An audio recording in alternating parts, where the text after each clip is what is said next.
You So were married at the time, right? what's that? You were married at the time. I was married at the time. I mean, what is your was your wife like? This sounds like a great idea, or she's like, what in the world are you doing? Yeah, I think people didn't. My dad wasn't a big fan of it. He thought it was crazy. But no one knew that. Exactly. One of my questions was, did people think you were nuts? Yeah, they did. A lot did.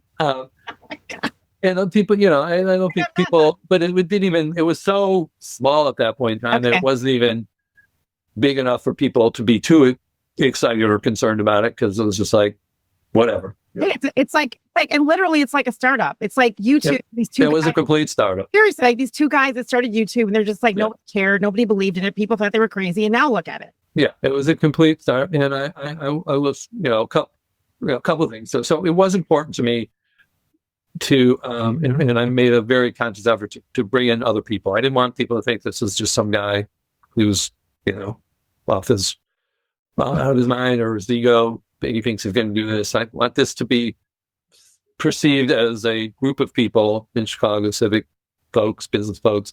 And I also wanted it to be a very diverse ownership group. I wanted to have women. I wanted people of color involved. So made a very concerted effort to do that. So even though I, took the lead and put in the bulk of the money, so I did that. There were people, someone like John Rogers. He was one of the first person I talked to. He's a huge obsessive basketball. I love him.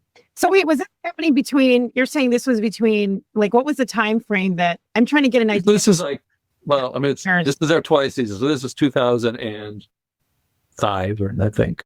So the league started, I think, in '98.